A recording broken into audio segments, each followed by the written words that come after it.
live where you want, work when you want, freedom. That's what a lot of us are searching for and are wanting when it comes to work. You see this with the Great Resignation, and there's this whole movement called the financial independence, retire early movement. Now, Matt's not into the retire early bit, but he is into financial independence, and I sit down with Matt Ruttenberg, who was a former financial services guy, and that's what he did specifically, third generation, and ultimately realized after spending just 7 hours with his daughter in 1 week that he needed to change his lifestyle in order to prioritize the things that he cared about. And that's when he got really interested in financial independence. And so we dive really deep into what is this concept and his kind of entrepreneurial journey of building businesses around financial independence. So he founded a company called SureLI, which focuses on life insurance that supports the financial independence community. And there's some specific types of insurance that do that, which is really interesting. And then built a 401k company where he was actually helping people figure out retirement. And it turns out that he wasn't actually just selling 401ks. He was focused on something else that was even more important than the retirement plan itself. So this is a really fun conversation. It's really focused on personal finance. So if you're into that, then this is the episode for you. And if not, well, you might learn something anyway.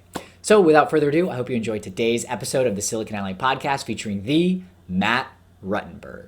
Are you interested in growing and scaling your business? Welcome to the Silicon Alley podcast, where you'll hear from entrepreneurs, venture capitalists, and top performers on what it truly takes to grow and scale a business. You'll walk away with actionable insights you can apply in your own business and life. Now to William Glass, the CEO and co-founder of Ostrich, and your host of the Silicon Alley podcast. Matt, welcome to the Silicon Alley podcast. Super excited to have you on today. Thanks, Will. Appreciate it. Thanks for having me. Yeah, I'm excited to dive in. We've had a good conversation previously about personal finance and entrepreneurship, so I'm really excited to dive in today on air. Likewise.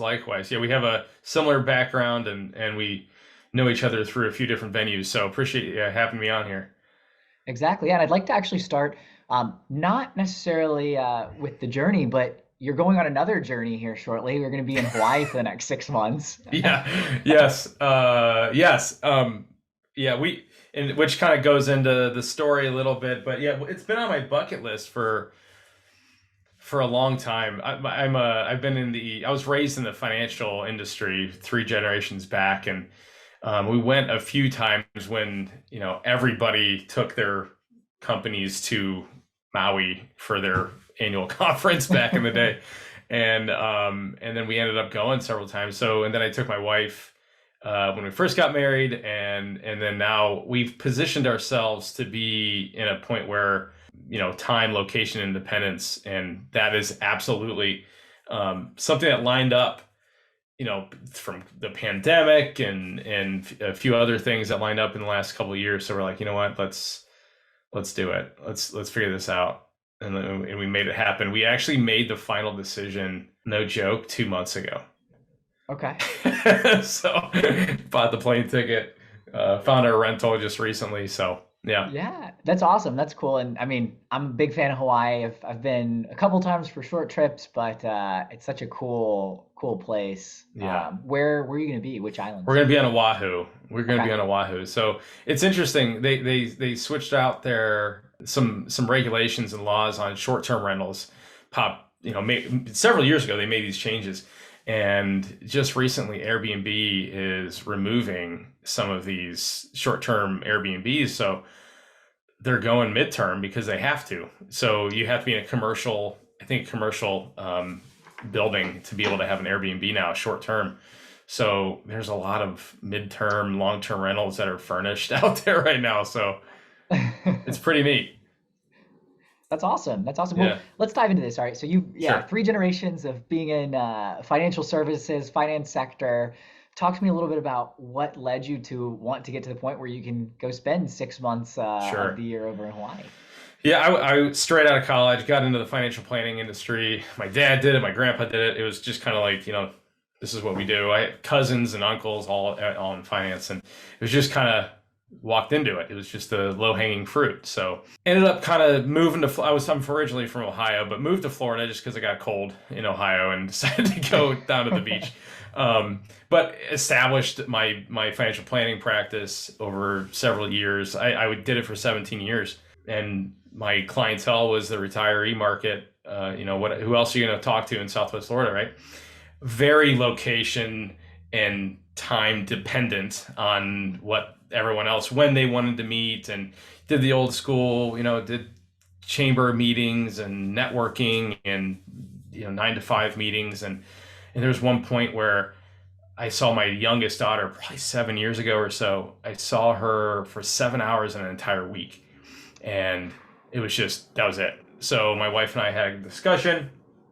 Long story short, we set goals of having time, location, and financial independence. And part of that was to sell that practice. And it took about, from that point, 5 years to sell, get ourselves positioned to where we could do it. I tried to make it as virtual as I could, and I'm obsessed with efficiency and automation, and I can't make it efficient enough. It's impossible. So in the financial services industry is probably the epitome of inefficiency as I can think of. So, just the marketing, I love marketing. And I got to the point where it says, this isn't going to work anymore. So we sold it, and went through, I'm a big fan of the financial independent movement, like we talked about in our last conversation. So we decided to pull the geo arbitrage route, which is, moving to a lower cost of living area. So now we moved up into the Western North Carolina, in the mountains, to where we could do some more traveling. And we did RVing last year, but everything was around becoming time and location independent and eventually financially independent. And getting out of the HOA and getting out of the hamster wheel, if you will, was absolutely step one. So now we've gotten to a point where we can do that, and we're trying to decide where we want to end up. And right now we're pausing and going to hang out in Hawaii for a little while. Well, that's awesome. Yeah, and that's an incredible journey. And thanks for kind of sharing your kind of impetus to want to get to the Absolutely. point where you can be financially independent in location. So, what was it about? I mean, I can imagine, but was it something that led up to it? And was the seeing your daughter for only 7 hours in one week, was that just like Yeah. the straw that broke the camel's back, or Yeah, that was what were probably, you going through that? traveling was the biggest thing that my wife and I wanted to take care of. And it was ridiculous. I would go to work before, and she slept a lot. She was a kid that slept a lot. She still does.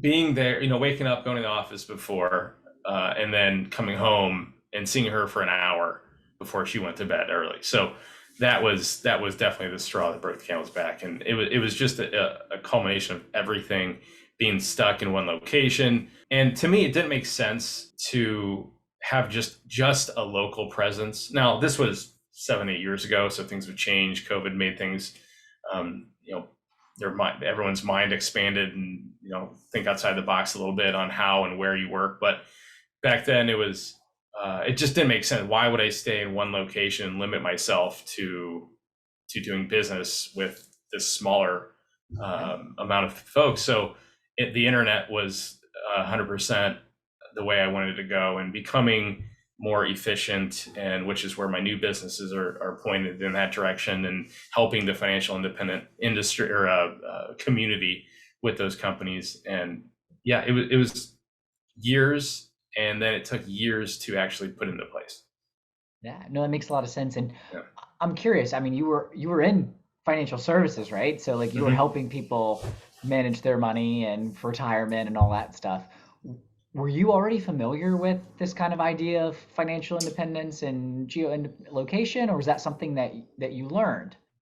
So no, I did not know it until I went to FinCon several years ago for the first time, and it just kind of sparked up.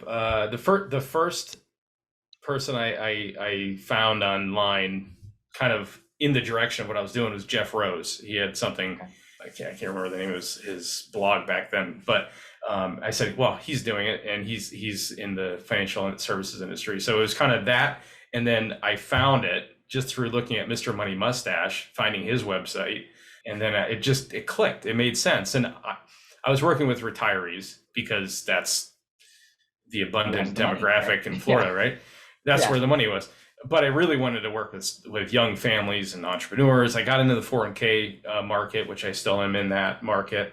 But it was the financial independent made sense for the younger demographic that I wanted to work with, and it got me to rethink everything about the industry. So that's started pointing me in the direction. That was probably the first part, was seeing how the FIRE movement was pointing everyone towards. Yeah, that's awesome. And for those Yeah. who don't know, FIRE is just Financial Independence Retire Early. So it's an acronym. Yes. There's different flavors, Lots of flavors. which we can lots of flavors. And then FinCon is a conference that's essentially for that community, for people that are, they say, like the convergence of like brands and media and the finance space, but a bunch of finance nerds, influencers, but a lot of people that are really in the financial independence retire early community. Yes. Yeah. Big part of that. Oh, great. So you kind of discover this and you're like, wow, this makes sense. It's one of the challenges that I've had in my own life where I'm not getting to spend the things that I care about, right? Is the time with my daughter. I am already kind of in the financial services space. This makes sense to me. How did you start to transition and build businesses around this idea, as well as start to Right. free up your time so that you could have that geographic and time freedom? Yeah, yeah, good question. So there's actually a point where my wife and I were thinking of not just me getting out of the financials, just finance in general. And she's a great photographer, very very creative person. We went that route, and we homeschool too. So on top of that, we had to make sure that all this was cohesive, because that is a part of being time and location independent too. And so there's a long part of this journey where we kind of were thinking, okay, how do we get out of finance? But then I'm really big into really focusing on your superpowers. So what do you like to do most, or what do you know the most about? And I by far know most about finance, but how do I spin that and make it and bring that to a lifestyle that I want to build the way I want to live it? So really, it was kind of a going back and forth conversation between my wife and I, and getting ideas from people, FinConners and things like that. And I realized, I wanted to build something through automation and efficiencies to be able to offer to the financial independent movement. So that's where my one company, SureLI, comes from, which I've been bootstrapping for several years now. And then the 401k business is, I've merged my portion of my old company into this new company, where I become CMO and shareholder of the company, and being able to work with companies and business owners throughout the country. So it was I don't want to say it was failing several times, but it was failing at the ideas, and this isn't going to work, and this isn't working. So, but it took several years. It took, well, really 5 years to get to that point, between selling the company and getting to the point where making the final decision, let's start doing it. And it started with COVID, getting the SureLI going, and it was an idea. And then with COVID and everything, I wanted to, having multiple sources of income was really, really important to me. And I decided to just push it through, get moving on it. Yeah, no, absolutely. And then a couple Yeah. things that I want to dig in on there that I think are really interesting. Yeah. Definitely, I'm going to set the multiple sources of income aside for later, Okay. and try to dig into why that's important to you, Yes. and why others might think it's important as well. But you mentioned honing in on your one superpower, right? Rather than trying all these different things. Can you talk to me about that process, and maybe what you tried before that you failed at, before you kind of realized I need to focus on one thing that Right. I'm really, really good at, and what that means? And so I'm a really bad writer. I'm horrible at writing. I can't. That's just the honest truth. I try. We dipped our toes into the blogging route, and so I know finance. I know about it. I've been brought into it. I've seen all corners of the industry, and then alongside that, I love networking. I love talking to people like you. That's what I like doing, and I love connecting people. So for a while, I was trying to be behind the scenes and not talk to people, and try to create this efficient, automated creation. And it wasn't working, because I'm not good at being behind the scenes. I don't like being a blogger. I don't like doing, I don't like the SEO side of things. I don't like any of that stuff. I just like talking with people and fixing problems. And I enjoyed when I was in my old business. I did the 401ks. I did a lot of 401ks. I was top 40 under 50 in the country in 401ks for the state of Florida back then. And I did a lot of education meetings for the employees of these companies. And I had so much more fun educating the employees than I did winning the plan or bringing on the client or whatever. It's just the education side of it and talking to them, and which kind of honed in on a lot of the business side of things that I'm doing now. And it kind of fell into place. But the superpower part of it is, what do you know? Even with side hustle, this works for multiple sources of income. Focus on things that you like doing, or focus on things that you know about or want to learn about, and you're going to have a much higher rate of success when you are focusing on something you're interested in, and then present it in a way that you are best at. If it's blogging, blog. If it's through technology, creating something, do it that way. Or if it's through talking and educating, do it that way. Figure out how to push it out there through those venues. Got it. Yeah, no, that makes a lot of sense. Really, I'm really honing in on what it is that you enjoy and that you're good at. What was it about educating specifically, of like getting in there and talking to employees, that was so rewarding? Solving the problem. It was solving the problem, and giving them and pointing them in the right direction. So I got to a point where I was when I sold my company, I didn't have a direct next step of what I was doing. It was like, okay, I'm okay for a little while I have the business proceeds coming in and stuff.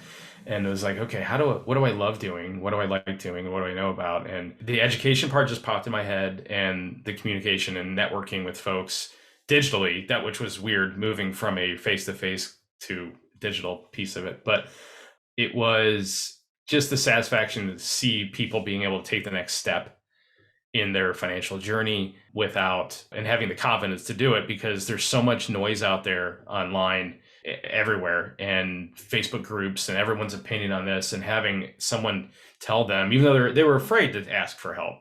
And a lot of the employees inside of these 401ks did not know who to talk to, and I was the one who was standing in front of them. So, and that's who they would be able to listen to, and they had a confidence that they knew what to do next. And it was funny. The number one question you would think in a 401k is, where do I put my investments? Do I choose Roth? Do I do pre-tax or whatever? The absolute number one question I got out of every single meeting is, what do I do first? Do I invest in my 401k? Do I get life insurance? Do I get a will? Do I save for my kids' education? What do I do first? And it was eye-opening that nobody really knew what to do first. And that was kind of where I started piecing together my messages and so on and so forth. That's really interesting. Why do you Yeah. think, like, why was that ended up being like, why do you think that was the core problem that people are facing? I've got my own hypothesis, but I'm curious to hear what you learned.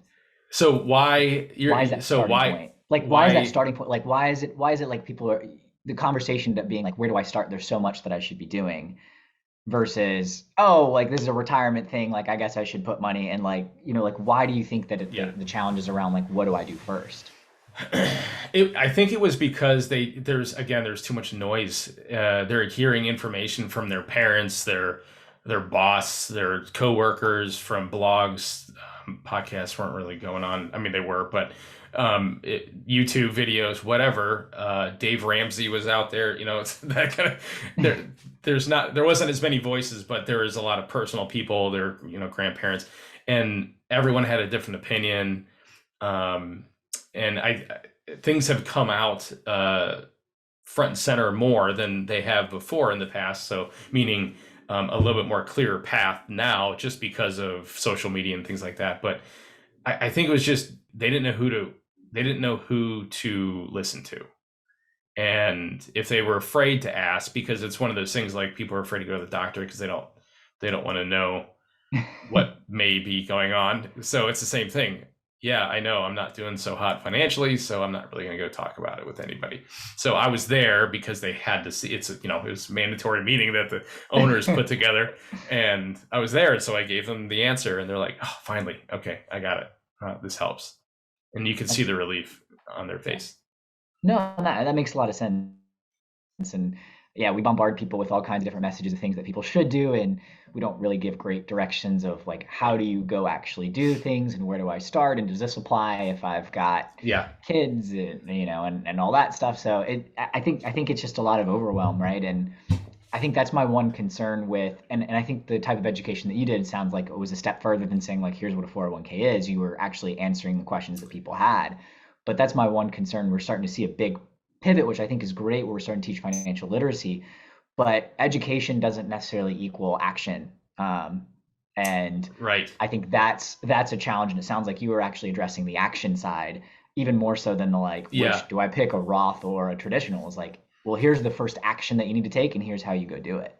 It's behavioral finance is absolutely like is before anything else is behavioral finance. Get your actions and your habits in order are way more important. I mean, who cares what kind of rate of return you're going to get if you don't have the money in there? So that's Yeah, basically it comes down to you can research chicken the or the best egg. investments out there, but if you Yeah, don't have the money in there, you don't yeah. actually do it. It doesn't really matter. It doesn't matter. So you have to get it figured out first. So step one. I love that. I love that. So, Matt, you mentioned multiple sources of income. So you kind of take this journey, you sold the business, you're doing education, 401k plans. Why is multiple sources of income really interesting on your journey, on your entrepreneurial journey? I mean, geez, if you can't use COVID as a the best example out there, then what can you use? I mean, people were getting laid off, and people felt it that if you rely, it's just like diversifying your investments. You know, you're not going to put all your eggs in one stock. I mean, some people hit it out of the park, but most don't. So being able to have layers of income coming in and earmarking, it's actually quite simple if you think about it in like in a bucket standpoint. This job is going to cover these bills, and this job is going to do this, and this income source is going to do this. And if I lose this portion of it, if I lose this portion of my income, then I need to cut these expenses, or this needs to happen. And just think it's earmarking the income and being able to pivot as things change is it's control, it's independence. You know, it's a form of independence, and not being able to relying on one source of income, especially if you're employed with a company and it's not your business. You have absolutely no control if something happens. So you need to create, this goes back to behavioral finance, creating some sort of bubble around everything, creating a safety net around everything, which is step number one for every aspect of your financial life. But multiple source of income, just being able to, you can only cut your budget so much. You can only, we have one car. Okay, great. There's a couple $100 a month. We're able to do that. If I have to get an Uber, I get an Uber. I don't care. But there's only so much you can cut. But I don't want to say infinite, but there's a lot of money you can make if you add and stack on top of that and earmark it. So if you have a short-term goal, get something for that. If you save for a down payment on a house, do it for that. If it's for retirement, get a side hustle for that. So it's very, very important just because you can't rely on one. It'd be a very bad decision to rely on one source of income. No, it makes sense, right? Yeah. You might really trust your employer, but who's to say that they're making the right decisions, or they just decide, you know what, we're going to change and your role's gone all of a sudden, even though you were the best Right. employee and everything else, we've decided to go in a different direction, or something happens that you can't control. And now all of a sudden you go from maybe you're making a great salary and now you're making nothing. So Yeah. what do you do in that instance? Yeah, even commission structure changes. When I used to do financial investment, I used to do investments when I had a bank at one point, and I mean every 3 months they change something. Even if you hit it out of the park, they're going to figure out how to squash that lower for the next quarter. So things change. You can't rely on it. You have to have another form of income. And I've spoken to many businesses, and I put a lot of content on why businesses need to support their employees' side hustles. And because, I mean, financial freedom and financial independence and stability makes people much more, they're happier. they get more done. They're happier. I mean, there's just one thing after the other. Financial freedom fixes almost everything. Yeah, there's a lot less stress, right? Which means people can show up 100%. to the workplace and be more productive with the time that they are there. Like there's PwC does a survey on like financial wellness of employers, and that's like the number one cause of stress and the number one why people aren't productive at work is because they're worried about finances or even actively trying to, talk to a bill collect. Like they're Absolutely. legitimately like stressed at work, and it's like almost half the population is Yes. going through that. So Yes. if you can do If that as an employer and kind of empower that, yeah, I mean, I guess there's a risk that your employee knocks it out of the park and they don't need you. But if you're providing a great place to work and a mission and opportunity, then they're gonna want to stay.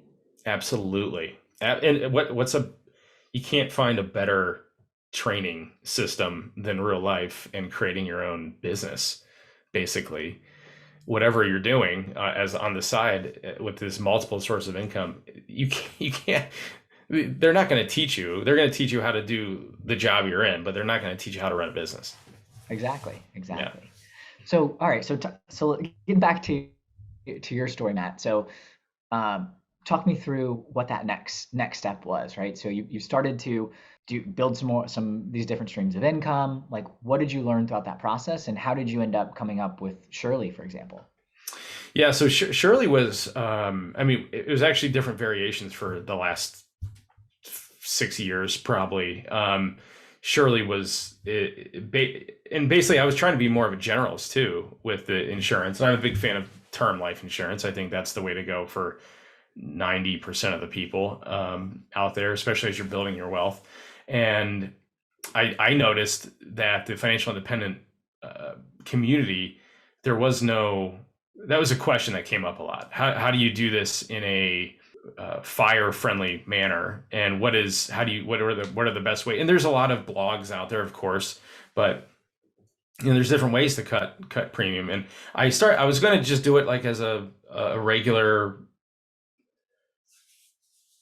life insurance online agency. But then I decided to bring it down into the niche of financial independence and that community because I wanted to answer questions. I wanted to point people in the right direction, not just sell life insurance online in a efficient or automated manner. And so I started digging into it, and it's still it's not complete. It's going to be an ongoing project, just like any other company, because there's so many layers in the insurance industry, much more than I realized even when I was in it for 17 years. How many hands are in the pot of the insurance industry? It's incredible. And so I'm constantly coming up with ways to educate everyone and how to point them in the right direction. And in another part of this, I wanted people to be able to do it on their own because the world is people want to learn on their own, then take action. They don't want to take action and then rely on somebody else telling them how to do it. Now, I'm a big believer in that. So I want to always be getting to the point where I'm always educating people through whether it's Shirley or my own social media platforms or whatever venues. But being a part of the community was number one. Even with the 401ks, there's so much inaccurate information that I wanted to be a good source of information. And that is where content, not written content for me, but verbal content and communicating and creating partnerships and things like that. That was absolutely the next step. But I wanted to do it inside of the FI community because I think it's the way to go. I think it's a huge step in the right direction for personal finance. And I think there's a lot of people lost, and there's millions. I mean, how many people are in the financial community globally, do you think? I mean, geez, hundreds of millions, probably. There's so many people out there. And I think it's just people are understanding it, whether they're following it step by step or not. I think it's just being aware of it and understanding, don't keep up with the Joneses and things like that. That's the way to take your financial next steps. And so I built Shirley that way, and I'm bringing in the 401k business into that direction too. That's awesome. And Yeah. so, what did you so from like so it sounds like you've got like a layer of like content education that's built into like what you're doing with Shirley. You said that there was a lot of layers and things to learn. So I'm assuming you're not providing the policies yourself, right? You're probably still partnering with insurance companies. So it's figuring out like what products you can use or what partners, Yeah, because that would be surely pretty capital that's intensive a to become that's an insurer that's a standalone. great question. Yeah, so the Shirley's not an insurance company. We are an agency, Okay. and there's multiple layers of agencies, and there's so many different kinds of, there's a lot coming out, us included, where you can have the instant underwriting included. But basically, we're independent, so we offer this to everybody. We create the information, and then we partner with all these different carriers, the largest ones like Banners and Protectives, Prudentials, and and creating solutions across the board. So every type of individual has a solution under one roof. Um, Creating an insurance company is a whole nother level, which Yeah. not too many are doing that. There's not too many new insurance companies coming out of the woodwork. Um, there's so much regulation around it, and how much money goes into a policy and how much they have to have in reserves and so on and so forth. But the amount of layers of agencies, is was eye opening to me. And there's the insurance company, and then there's agency.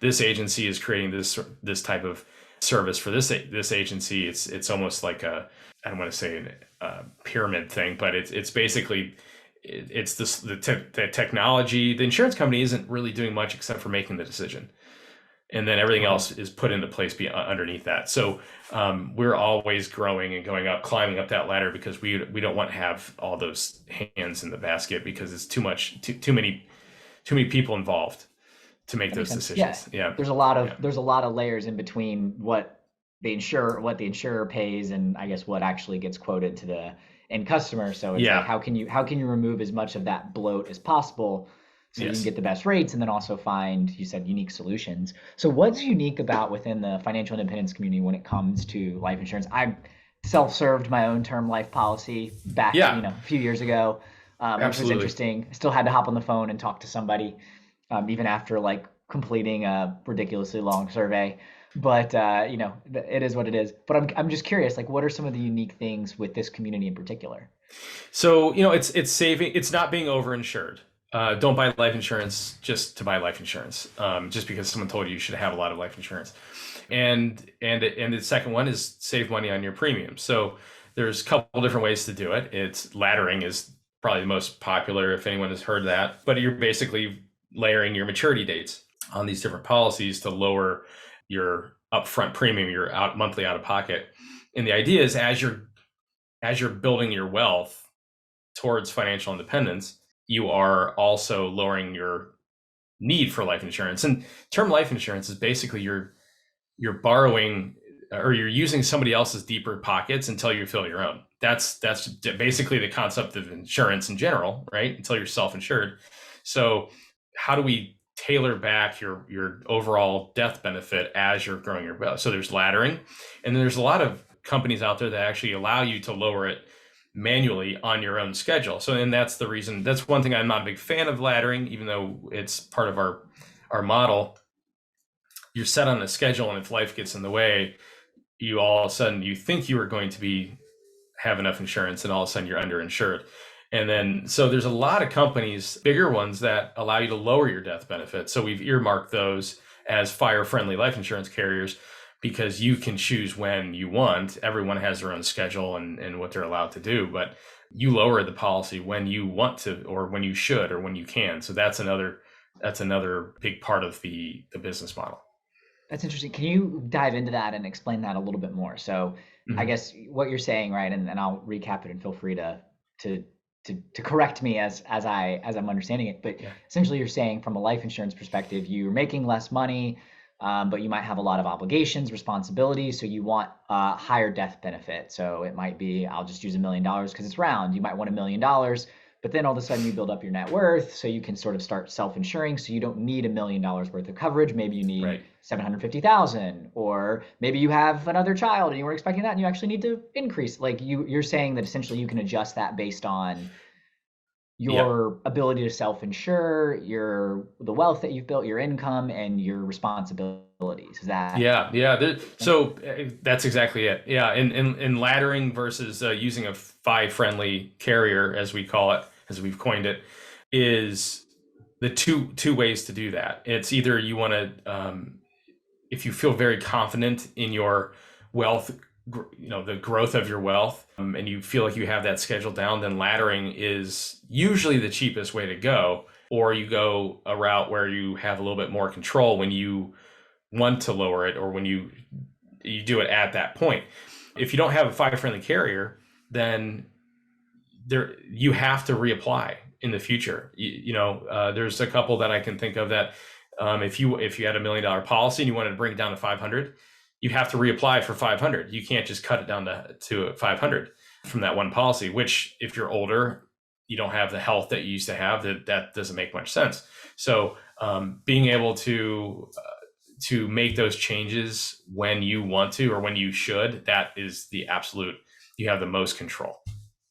Got it. No, that's helpful. That's Yeah. interesting to think about because I know that as you get older, it's harder to get life insurance because just statistically, you're more likely as you get older, you're approaching death, right? Like 100%. Yes. realistically. So, hopefully it's still much further out, but the idea is you become riskier that you might actually need that benefit after all versus if you're a lot younger. Right. Right. Exactly.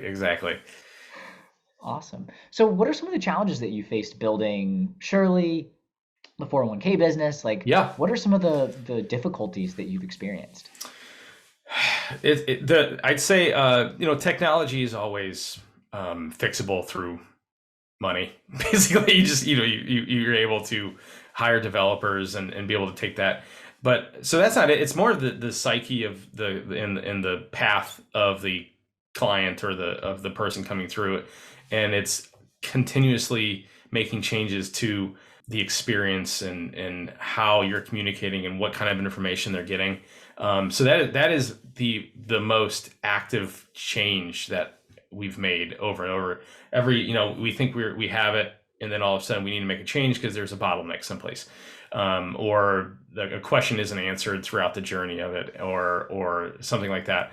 And that's probably the biggest, like a bottleneck, really, in creating these modern technology financial companies, is having all the answers in front of someone when they want it.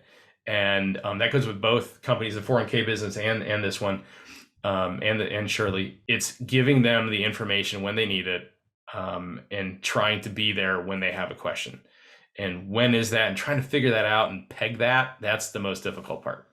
Got it. Yeah, that kind of like user journey or user story Exactly. and mapping like where are they, I'll say in the funnel, but like, where are they in the process and where do they need more help? And yeah, Exactly. that's It's mind difficult. reading. It's mind reading. Mind That's reading and a that's lot of basically what it is. conversations. Yeah. Yeah. A lot of conversation with customers and trying to get into the mind of the various different buyers, so to speak, that you've got. Exactly. That's exactly what it is. Yep. So that's by far the most difficult part. Yeah. How have you approached attacking that challenge? Like what have you found to be really helpful? Finding more ways to present the content, create the answer, through explainer videos. Is it a blog? Is it a simple, pointed and timely blog article, that we've had, that we'll have written, or something like that? And it's asking the question at the right time as well. So where are they in the funnel, if you will, at the top of the funnel? What kind of information are they doing? So it's creating, if you're thinking of, the online forms that we use, and the paths, and the automation, and the conditional logic questionnaires, it's at what point do you create another branch, and when do you send them in that direction? And it's as simple as that. It's not, it's when do you add information or a tidbit of information to answer that question. And it's usually through some sort of automation or a conditional logic questionnaire, and email could be a part of that. And that's basically the answer. The question is when do you do it? Okay. And figure that out. Yeah. Gotcha. That makes sense. That makes sense. So what does success look like for you then, Matt? I mean, you've kind of alluded to it. Sounds like it might be this, independent, Yeah. from a geographic perspective, also having more control over your time. But, how do you define success today? Yeah, basically what I was mentioning before. It's the time, location, independence. Financial independence comes in as well. But in my opinion, financial independence absolutely very important. But when you can create the time and location independence, you're not as hungry for the pure financial, meaning financial independence. Technically you can retire because you are self-insured yourself. You're able to live off of the definition of financial independence. You can live off of your assets. It creates enough of passive income to where you can pay all your annual expenses. And if you have the time and location independence, then financial independence is, as long as you're producing some sort of income coming in through that, then it really is less of a hunger for it. But those three, there's the independence. Once you have all that, the retire early portion for me is probably not going to happen, just because I don't need to do. I like working. I like creating businesses. I like doing this kind of thing. So, but independence, being able to have full control. That's it. That's it. Yeah. No, I totally, yeah, I really understand that kind of logic because I felt like at least, and I think part of it's changed. Like I said, there's different flavors of fire, but a lot of it was like, Yes. you've got to hit financial independence and then you can do whatever you want. And it's like, well, I don't know if I necessarily buy into that concept. Because your Yeah. point, can I create enough freedom for the things that I care about that I don't need to be completely no more money coming in and I'll, or like you said, living off assets, but can I get to a point where I can do the things that I want to do and care about and, work on the things that will produce that income, which is essentially what you've Absolutely. you've built, right? Absolutely. Yeah. It's that story, that old story of the old fisherman on the side of the pier, and then the business owner comes in and says, "You can get more fish," but he's doing what he's doing already. So who cares? Yeah, I subscribe to the financial independent community, but I also subscribe to the whole Tim Ferriss 4 hour work week type scenario too. So where you're able to make live life young and do things when you want to, instead of having to wait to the old ways of, you go to school, get a good job, stay there for 30 years, and retire 65, 70 years old. It's thinking outside the box, and not doing what everyone's been doing for all these decades. That's the number one Yeah, rate of success for me. absolutely. Yeah, I think Tim Ferriss talked about like lifestyle design, and fire is one Peace. lifestyle design choice. It's one piece. And then, people that want to work at a corporate environment and work till they're 60, like that's a lifestyle, like It's a that can be a choice. choice. Absolutely. So yeah, I think that's the key, right? Is developing all these other different choices that haven't necessarily been obvious or available, and internet and Zoom and everything else is Yeah. making possible that Absolutely. people have Yeah. more choice to design the lifestyle that they want. Yeah. Exactly. Yes. So getting into to this side of it, Matt, what would you say is your relationship with money, and maybe how's it changed over time? Oh, wow. Yeah. That's a good question. I would say it's, for me, it's a constant. I'm obsessed with efficiencies, and like I said, so always finding more ways to be efficient with my money, and not that I'm not saying I'm cheap by any means, but I'm saying, like, creating more ways to create more income, and finding ways. I'm always looking and coming up with ideas on ways to create more passive income and things like that. And to me, it's not building this big nest egg to live off of. It's through cash flow. I would say, to me, is what makes more sense, because if you have income coming in, then why stop having it come in through retirement? And that part never really made sense to me. So if you have the passive part of it, then, and as you're enjoying the time and location independence, but so I'm always looking for other ways to find to earn more money or make more money. And that's probably, creating income is probably my number one focus, more than stockpiling into an IRA or 401k or whatever it is. It's creating cash flow. Cash flow is king. Earned income is the best rate of return.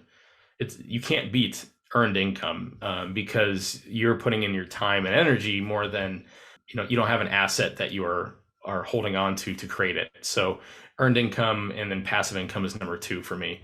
And then stockpiling the reserves and all that comes third. Gotcha. Any ideas on how to earn more income? Oh, We've talked geez. about it. Yeah. Anything practical for anybody that's thinking about this? And I know there's a lot out there, so you don't have to, but like, Yeah. your process. Yeah. And I love the idea of, real estate investing. I was really into short-term rentals just because we love the lifestyle of vacationing and, traveling and things like that. I'm coming back a little bit on the short-term rentals just because of all the regulations, like I mentioned, Hawaii was doing and all that. Everyone's protecting their residents more than they were before. So, but long-term rentals, I love the idea, the concept of having someone else pay your mortgage for you while creating an income stream and basically saving for your retirement for you. The part around that is how do you make it not of a pain to deal with, the rental piece of it and having to fix things and maybe it's a management company, but like I said before, it's just finding a way to do something that you like to make it successful. And if you like this X hobby, do you need the money now? Then you plug and play. If you don't need it, then you can create a more passive version, create your own business or something like that. So, I mean, I would say it's almost unlimited these days with the internet and the ways to make money. It's absurd how you can make money. It's almost, what do you like to do? I'll find something for you. And do you need the money now, later, or whenever?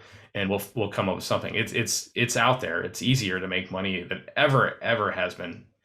And people are making money. I mean, people make money playing video games on YouTube now. That's Twitch that's and streaming. a legit, absolutely. So figure something out that you like to do, and it'll stick to it. But you still got to pay the bills first too. That comes second. So Yeah, that makes sense. That makes sense. Matt, what would you say is the best investment that you've made? Yeah, I'm not going to answer that with a traditional answer. I don't think. I think the best investment was geo arbitrage. That was the best. Moving to another cost of living, because like I said, my mind is always around cash flow. So we were living in a very high HOA community before we sold that and moved to North Carolina, and it was quite expensive HOA and all that. But it was that was probably, I mean, saving thousands of dollars a month by getting out of there and was absolutely the best investment because it compounds in multiple ways, not just one of earning an interest rate. It's cash flow, which then can be invested, or you can use it for another lifestyle choice, so on and so forth. So that was probably the best investment decision I made. That makes sense. Yeah, HOAs, especially in South Florida, can really eat you up. They're insane. Plus, I think where you were in the eco-friendly community that yeah. The first solar city. Yeah, we don't have to talk about that place, but yeah. Anyway, met a lot of friends, but yeah, get me out of there. That was fine. That makes sense. Matt, on the flip side, we don't always make great decisions, right? What would you say is one of the dumbest money mistakes that you made? I'll answer that really quickly. Selling homes, selling properties. Especially right now when you see the inflation and the cost of these homes going up. But, I would have never sold any houses ever. I would have kept every house and rented it out, use it as a long-term rental, and watch the capital gains grow and watch the renters paying the mortgages and creating a secondary, another income source. That was the worst decision I ever made financially, was selling properties.